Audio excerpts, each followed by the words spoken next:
What's up, YouTube? Just got a couple of video requests. One was by Frandy, Darkstar Aquatics. He has a little spare 10-gallon at home. He's interested in starting a little reef tank, so he asked if I could do a little list of stuff he needs to get or that I use. So I told him I'd do a video. It'd be a lot easier. And Sterling's Aquariums just asked me do a little video on how to mix salt, so I'll explain that. First off, 10-gallon tank, what you need is 10 pounds of live rock, a pound per gallon. You don't really want to go over that in this size tank because you won't have too much room. So 10 pounds of live rock in a 10-gallon. You'll probably find Fiji live rock locally. It's the most common. It's really good rock. It runs between $5 to $8 per pound, so not too bad. 10 pounds of live rock. Sand, you would only need about 10 to 15 pounds of sand.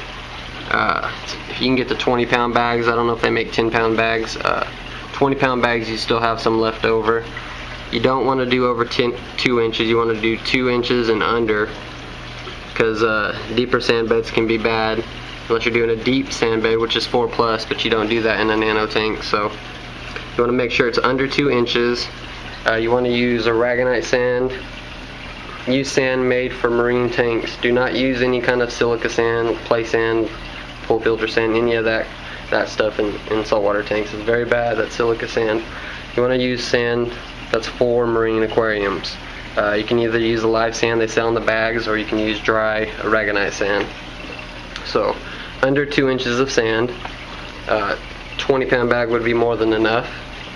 As far as filtration goes, I use hang-on back filters. I use 2 of them just because I have them. You only need 1. Whatever you want. It's just for mechanical filtration to keep your water column clean so there's not a bunch of debris floating around.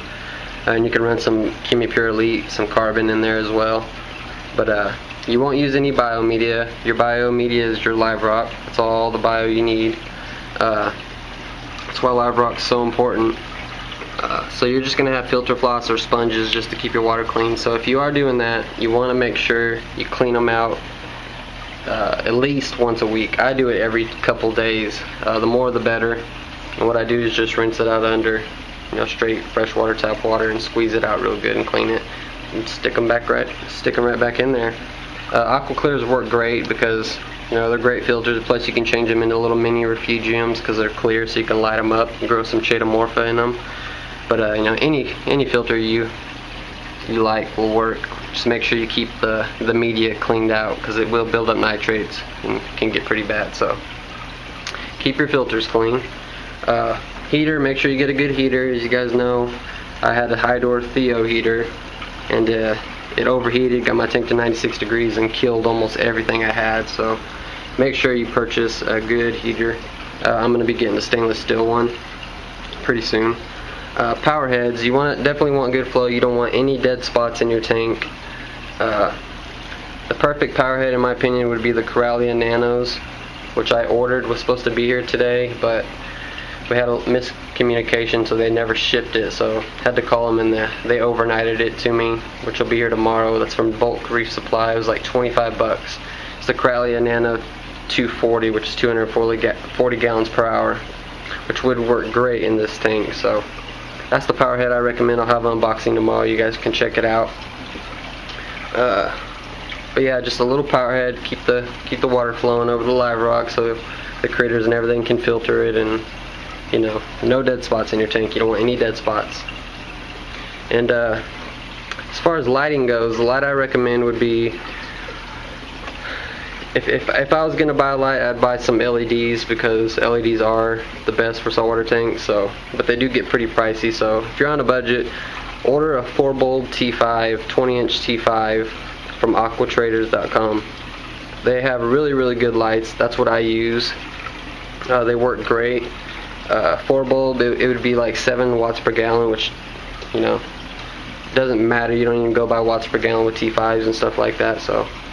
But if for some reason it's too much light, you can always pull a bulb out. You can pull a single bulb out, which is what I really like about their fixtures. Some fixtures you can only pull 2 at a time out, or all of them.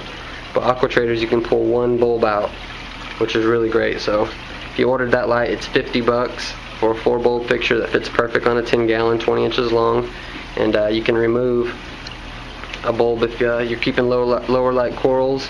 You can remove a couple bulbs if you need to, so that's always good. And $50, you can't beat that price, and they work great. And they come with LED moonlights as well. So also, as far as salt goes, I use reef crystals for a reef tank because it comes with more magnesium and calcium, keeps the levels pretty perfect. This bag makes 55 gallons. This was about $17, and it lasts a long time for this 10-gallon. So, little tanks. I haven't bought salt in a while, so I definitely recommend reef crystals. They sell, Petco, anywhere like that. And lastly, a hydrometer. $15 swing arm hydrometer. They work great.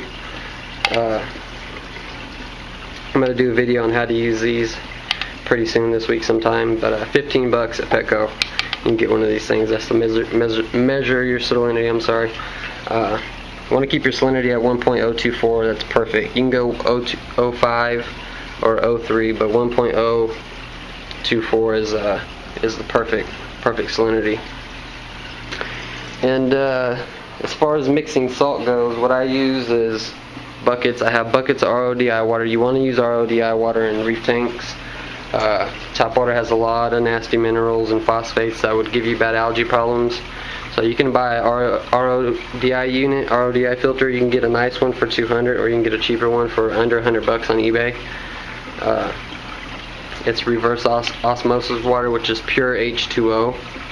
Or you can buy RODI water at your local fish store. They should have it, and they sell it for like 50 cents a gallon, which is fine. I'm not even going to buy a filter for such a little tank because, I don't need much. What I do is go fill up five 5-gallon buckets of water now, and bring them home and store them.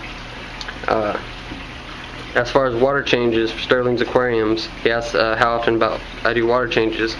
I do water changes once a week, sometimes once every 2 weeks, but once a week works well, and I just do a little 5% on this tank.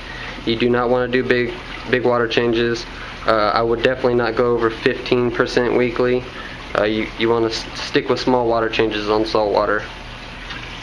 And as far as mixing salt, it takes about half a cup of salt per gallon of water. So I just use a measuring cup, dump half a cup of salt in the 5-gallon bucket of RODI, and you can either hand mix it, which can be a pain, or they sell little power heads. You can use little pumps and just mix them overnight and just let it mix itself. And when you do water changes with salt, you want to mix the salt 1 day before you add it to your tank. You want to make sure it's completely dissolved because it can irritate fish and corals. So definitely mix your salt a day beforehand. And like I say, you can just dump some in, measure it, get it to 1.024. The bag has directions on how much salt to add, and you just mess around with it and you'll get the hang of it. And mix your salt a day before once again. Make sure it's completely dissolved. Easiest way is to use a power head to mix the salt for you. Put some salt in the bucket, put a power head in there, just let it mix overnight. Or if you have time, you can sit there and hand mix it with a little spoon or something.